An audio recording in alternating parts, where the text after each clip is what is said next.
How's it going, everyone? We are back with another weekly watch list. So this is going to be my first watch list from my new home in North Carolina, moving from Texas, and man, it feels amazing. I love it here so far. It is beautiful.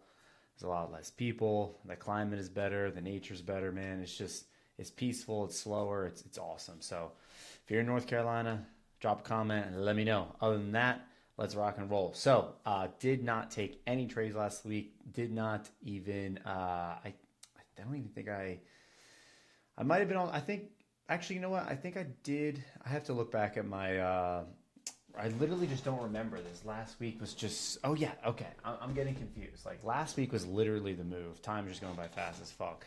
Week before that, I was taking trades. Last week, none at all because I was literally on the road Monday and then unpacking everything Tuesday, Wednesday, Thursday. It's been a crazy week, but this will be back to trading this week, so I'm looking forward to that. Okay, so levels updated, ready to go. Kicking things off here with SPY. First things first is our previous day high and our previous day low. That is always the first areas that I'm watching. However, we do have a little bit of demand in between, so I have a couple of these zones that I'll be watching here. So I'm not going to be, dragging this zone all the way up, putting in here because it's just above the previous day low, which would be such a big zone. So I have the wick and the open of this body marked, open of this candle marked out in the 30 minutes. This is a 30-minute time frame. We have demand. I'll be watching these levels here for a bounce, as well as up here we have another 30-minute demand zone, which is also a 1-hour demand zone as well, which was also a pivot that we've had for this entire week. So I do like that level a lot. It was a pretty strong pivot. We had a lot of reactions at this area, so it's also this 1-hour demand. So here, this 561.65 up to 562.55. If we break below underneath the previous day high, I'll be looking for a bounce in this area as well. If not below that, I have this 30-minute demand zone, and then below that, previous day low. If we move up over the previous day high, my next zone is going to be up here at 571.03, which has also been a supply zone as well. It was last week, which was respected. I don't remember because I was not charting last week, but just looking at the chart here, 2 hour, there was a nice 2-hour supply zone here, which we came up, kind of swept it a little bit and then rejected back down, but this will be my next area of liquidity, and then above that is 577. So looking over on the daily chart, we did make a higher low here, came down, made this low, move up, higher low. So let's see if we get a higher high this week. Let's see if this little bit of recovery from this correction here continues. If it continues to do so, I will mark out Fibonacci retracement from this 613 down to this 550 to see where we reject up here. I love doing that when we have big moves like this. So that's going to be SPY. ES is going to be obviously very similar.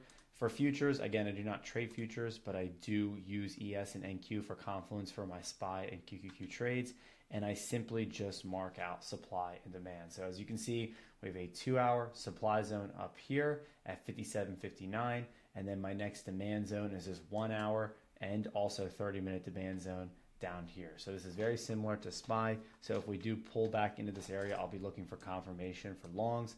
I know this isn't technically there's no like demand, literally with like the candle configuration down here.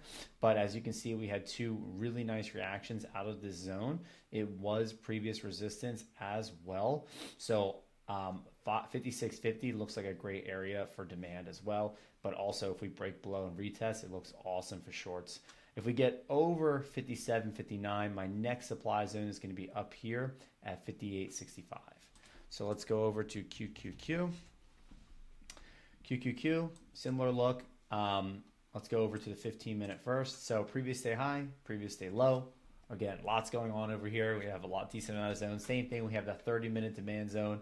We have another 30-minute demand zone down here. So I'll be watching if we pull back. If we fail the previous day high, I'll be watching for a pullback into this area for longs.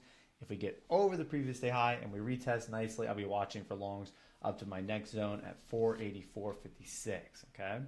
So if we take it over to the 1 hour, below the previous day low, my next bounce is where we've bounced during this little correction, if you will, at 465.67. So we'll go over to NQ. Very similar look, of course. It's going to be those same zones.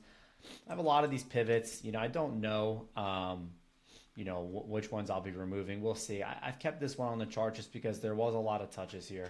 Same thing here. I had this on the chart from last week, not this prior week, but the one before that. And when I came back and looked at my charts at the end of the week after the move, I saw that we had bounced it perfectly twice. So I do want to keep that on the chart. And then I have another one down here. So these are all just blue dotted lines are all just possible pivot levels that I keep. But the major ones I'm looking for is a 30-minute demand and this other 30-minute demand zone here. As far as any supply zones go, I don't have any literal supply zones marked out. You obviously can make an argument for this one here, which we came up and rejected already here, and as well again here. So this level here at 162, I'll be watching first, and then this previous support turn to resistance here as well. I just want to keep this kind of high wick up here, kind of keep this as a zone for NQ to get over. So I know it's again technically not like a, by the book supply zone with a small, green candle followed by a large red, yada, yada, yada. But obviously there's been rejections happening here. So I'd like to see NQ get over this zone for longs up to my next area of liquidity, which is this 30-minute supply zone at 27.36. And then lastly, SPX. I do have IWM marked as well, but I don't trade IWM anymore currently. We'll see if we'll come back to it. But for SPX, I simply just mark out previous day high, previous day low. So that's it. So previous day high, previous day low, over previous day high. And it works out pretty well as well in terms of like when we break the levels, where do we head to next? It's usually the next closest previous day high or low. Simple as that. So I will go to IWM real quick, but again, I'm not currently trading it. I have not traded it in like over a month. But previous day high, previous day low, below the previous day low, down to 197, above the previous day high, next zone's up at 207. Very, very simple levels. So that's going to be it for this week. I'm excited to get back into it, and I'm excited to see this next chapter. I'm not going to say like, oh, what it's going to bring. Of course, there is that element to it, but I know what it's going to bring.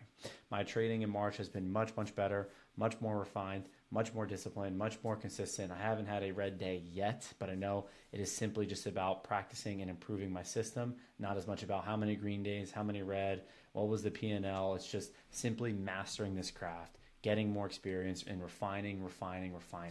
Daily journaling, daily backtesting, daily reviews, weekly reviews, time on the screens every single day, and doing it because I love it. And I know that this next chapter, I know that it's going to bring a change to my financial situation and improving it and making it better so that I can do more better, more good for other people around me. That is my why for trading. So if you made it this far in the video, thank you so much for watching. I'm wishing you all a great week inside and outside of the market, and I'll see you all in the next watch list.